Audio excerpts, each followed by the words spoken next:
Doug Mystic Eye here. Just still enjoying a bit of the holiday spirit, even though Christmas is past.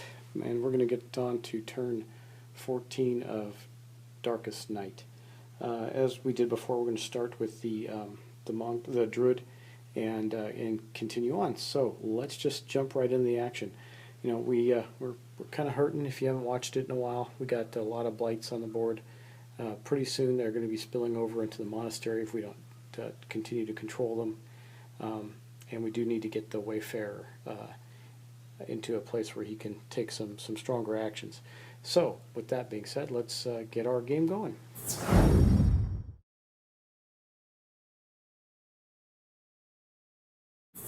He's in the village. He's got one grace left. Now remember, you can be at 0 and still be okay, and no secrecy. So he has a couple options. If he moves on, we got to get rid of these blights though. The necromancer is there. You know, this may be that turn where I don't do the druid first. Anyway, let's see. I think, well, I guess it doesn't matter. He is definitely going to try and take one of the blights. He can continue to elude the necromancer, though the necromancer will see him. Or he can hide, which allows him to, he doesn't have any powers to refresh, but it would allow him to gain a secrecy as well. Man, I don't know. I think that's a waste. Waste. What we can do, if he goes to, he could go to the monastery and heal up as well. Got a lot of options for him. Not sure what he should do, but I don't know if staying is the wisest thing. I was hoping we'd be able to pull together a fight this turn against the necromancer, but it's not looking so good. So I do believe he will mosey on and run off to the monastery. Let's see. Anyway, first things first. We need to draw his event card. So let's do that. We got the Forbidden Treasure. Basically, we loses grace. Okay, that's hurt. That sucks. That puts him at 0. Definitely determines what he's going to do this turn. And we roll a 6-sided dice. Okay, we rolled. Where's a 6? Yeah. Okay. Wow, where we go? Oh, we can never find my dice. There, 6. I don't know. I would like to get a waystone. Anyway, I'm not going to complain about drawing an artifact. So we got prayer beads, meaning we can pray at any location. Interesting. He's going to put that in a stack of stuff, and that was his event. So finally, we had an event that actually went our way. Regardless of that, he's still thinking, moseying on to the monastery. Now he can pray there, but that's not going to give him his secrecy back, and he can't get grace until he deactivates his wolf form. So, and that would be his action. So it's going to take him 2 actions. He's going to have to move to the monastery, which will get him a secrecy, stay there, deactivate his wolf form, stay there again, and start healing. But I think that's what we have to do with him. So he moves to the monastery. That puts his secrecy up to 1. And the necromancer can't get him there, and he won't be drawing events there. So that's going to end our druid's turn. Now we're going to move on to the scholar, who happens to have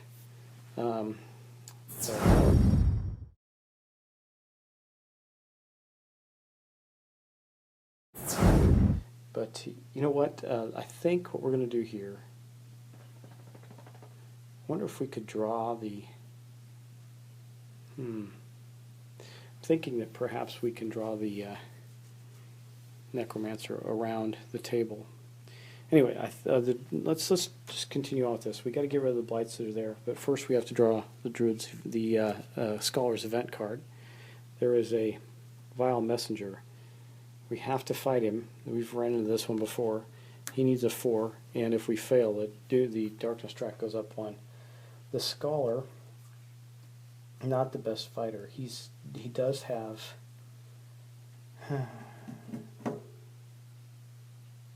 okay.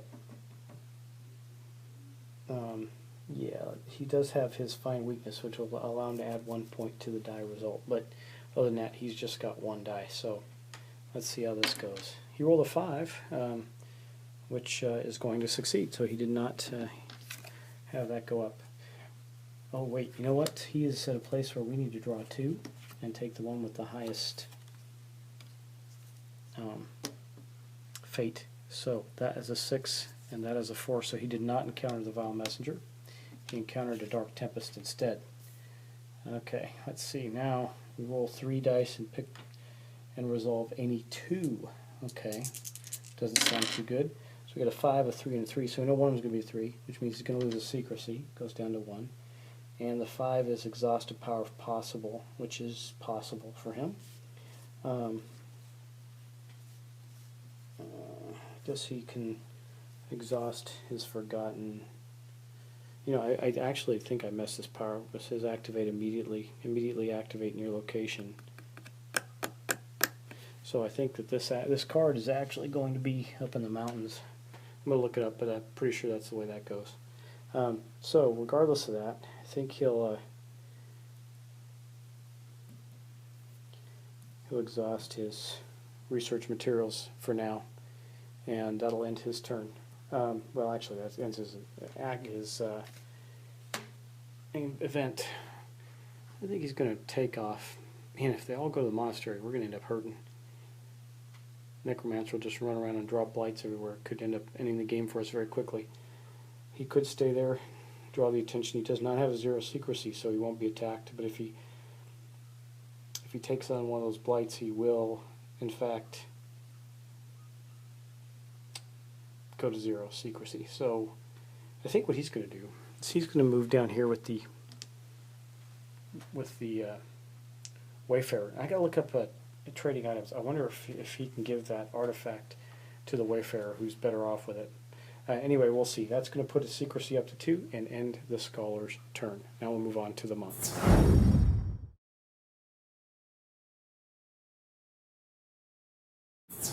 The monk is in the monastery, so he does not have to draw an event card. And what he's going to do there is pray, because he's hurting. So he gets to roll 2 dice.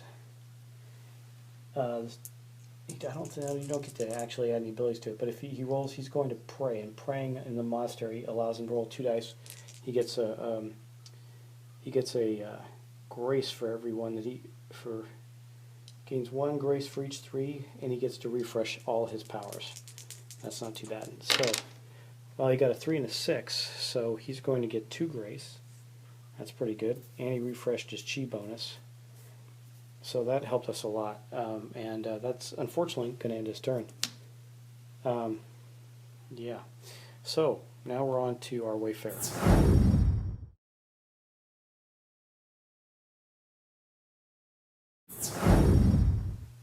Wayfarer. Let's see. Okay, he's got a key. He's got. Yeah, I think he's going to stay there. We know the Necromancer is going to be coming his way. He's going to search again. Now, unfortunately for him, well, first off, we're going to draw his event card. He got patrols, and we compare that to the Doom track, or the Darkness track, which is a 13. So we're going to encounter archers. They got a 4 attack, a 4 to evade. He doesn't have any bonuses right now. So I think he's just going to have to roll 1 to evade and take consequences. Well, he rolled a 5. Good for him. So he did not suffer any consequences from doing that. And he is still there in that location. Now, it's in his interest to move, because he gets to activate multiple abilities when he does. So, where does he want to go is the question. He'd like to stay there and search for keys. That would be ideal. He's got no specific dice to help him search or anything. He's used it already. That's that spirit of discovery. If he moves to the village, he can activate that again. Maybe he'll go beat up those crows and lich up in the castle. Anyway, because he's fairly healthy still, and if he moves, his secrecy will go up to 4. It's very possible the Necromancer won't see him.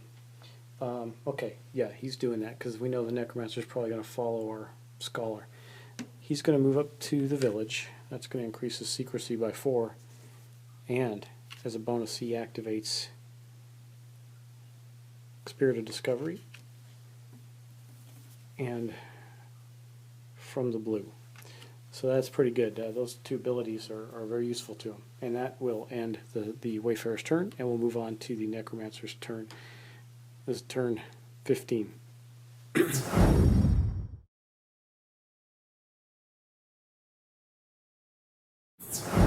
Pretty grim. Our darkness track's going up to 14 now. Now we're going to roll for, we rolled a 3 for the Necromancer. Since both those guys are in the monastery, he can't see them. The Scholar's secrecy is a whopping 2. So guess where he's going? He's going down to the ruins to visit our friend, the Scholar, again. Chasing the Scholar all over creation. And then he's going to drop 2 blights. I'm out of map cards, so I have to just shuffle them up. I will be right back. I forgot that we had this Souvenirs ability, too. It gets activated after traveling. So while it's active, he can deactivate it after I fail a search roll. So I got to remember that that's up there with him as well.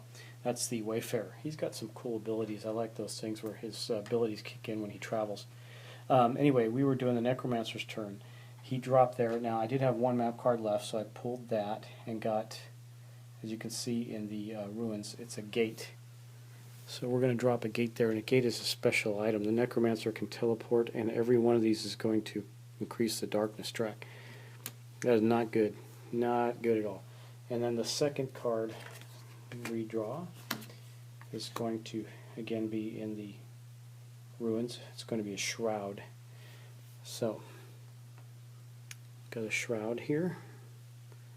Okay, this is the end of. It's going to be the end of turn 15, and it protects blights. So we have to kill the shroud before we can destroy the gate. Not the best scenario for us, but that is going to end in Necromancer's turn for turn 15. We got 4 blights there, so we got to do something. Not a good place. That will that'll be that. So next time we'll be doing turn 16. We're getting close to the end of this, and it's not looking like we are going to easily succeed. We only have 1 relic.